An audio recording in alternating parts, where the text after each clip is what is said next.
Sakamoto days के record breaking performance से लेके क्रंची रोल के प्रीमियम यूजर्स के अकाउंट्स लीक होने तक आज एनीमे मिनट्स के इस सेकंड एपिसोड में इन सब पे चर्चा होगी और इसीलिए आगे प्रस्थान करने से पहले वीडियो को लाइक जरूर कर दीजिएगा, समझे ना। तो सबसे पहले बात करते हैं क्रंची रोल के डाटा ब्रीच इंसिडेंट के बारे में। तो 23 जनवरी को एक्स पे एक यूजर ने पोस्ट किया जिसमें क्रंची रोल के कुछ प्रीमियम अकाउंट्स के ईमेल्स और पासवर्ड्स लीक हो गए। हालांकि ये पोस्ट अब डिलीट हो चुका है, लेकिन कुछ यूजर्स ने ये कंफर्म किया कि उनका डाटा उस लिस्ट में था। और यार ये काफी बड़ी इंसिडेंट थी, इसीलिए क्रंची रोल वालों ने भी इस पे रिस्पॉन्ड किया, जिसमें उन्होंने बताया कि उनके सिस्टम के फेलियर की वजह से ये सब नहीं हुआ, बल्कि क्रेडेंशियल शेयरिंग के किसी इशू की वजह से ये सारा डाटा लीक हुआ। और यार यहाँ पे जो भी हुआ हो, लेकिन ये इंसिडेंट अब एक रिमाइंडर रहेगा कि अपने पासवर्ड्स को सिक्योर और यूनिक रखना है ताकि अपना अकाउंट सेफ रहे। नाउ अब आगे बढ़ते हैं साकामोटो डेज के कमाल के परफॉर्मेंस पे। तो यार साकामोटो डेज नेटफ्लिक्स के non English TV show category में सेकंड स्पॉट पे आ चुका है वर्ल्ड वाइड। और यार ये एनीमे मांगा इंस्पायर्ड एनीमे फैंस और क्रिटिक्स दोनों के ही बीच सुपर हिट साबित हो रही है। तो यार अगर अभी तक तुमने इसे देखना शुरू नहीं किया है तो यार ये एक मस्ट वॉच सीरीज है, तुम इसे मिस बिल्कुल भी मत करना। नाउ अब आते हैं मापा स्टूडियो के नए एनीमे लेजरस के रिलीज डेट के ऊपर। तो जॉन विक के डायरेक्टर और काउबॉय बेबॉप के क्रिएटर शिनचिरो वातानाबे की एक नई एनीमे आ रही है लेजरस, जिसे एनिमेट कर रही है मापा स्टूडियो और इसमें टोटल 13 एपिसोड होंगे एंड ये इसी साल अप्रैल से एयर होना शुरू होगी। इस एनीमे का जेनरे एक्शन और साईफाई होगा।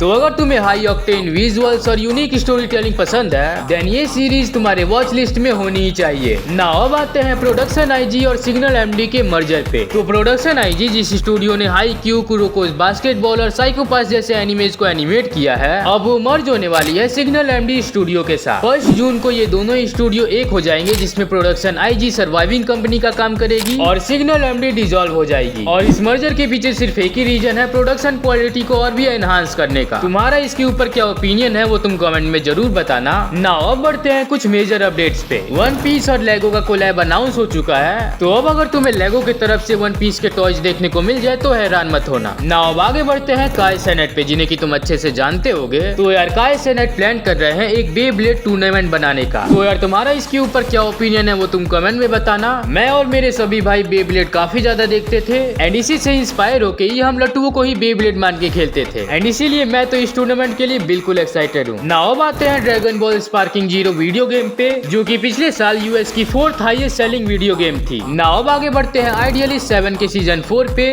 जिसे कि ऑफिशियली अनाउंस कर दिया गया है, लेकिन इसके रिलीज डेट को अभी तक कंफर्म नहीं किया गया। नाउ अब इससे हट के गो गो लूजर रेंजर का सीजन 2, जो कि इसी साल 13 अप्रैल से एयर होना शुरू होगा, उसका एक नया की विजुअल आया है जिसे कि तुम स्क्रीन पे देख रहे होगे। नाउ अब आगे बढ़ते हैं अनडेड अनलॉक के मांगा पे, जो कि अब ऑफिशियली एंड हो चुका है। और इसके अलावा कोमी कांट कम्युनिकेट का भी मांगा अगले वीक में एंड हो जाएगा अपने चैप्टर 499 के साथ। एट लास्ट अब बात कर लेते हैं काइजू नंबर 8 के बारे में। तो यार काइजू नंबर 8 अब 6th एनीमे बन चुकी है, जो कि कोलैब कर चुकी है फोर्टनाइट के साथ। काइजू नंबर 8 से पहले attack on Titan, jujutsu Kaisen, Naruto, my hero academia और ड्रैगन बॉल पहले से ही फोर्टनाइट से कोलैब कर चुके हैं। और यार कुछ लोग बोल रहे थे कि सोलो लेवलिंग का हिंदी डब कब आएगा, तो यार जाके एक बार एप्लीकेशन चेक कर लो, क्योंकि अब हिंदी डब यार होना शुरू हो गया है। तो हाँ, इतना ही था आज का वीडियो पसंद आया हो तो वीडियो को लाइक कर देना, चैनल को सब्सक्राइब कर देना और अब मिलते हैं नेक्स्ट वीडियो में।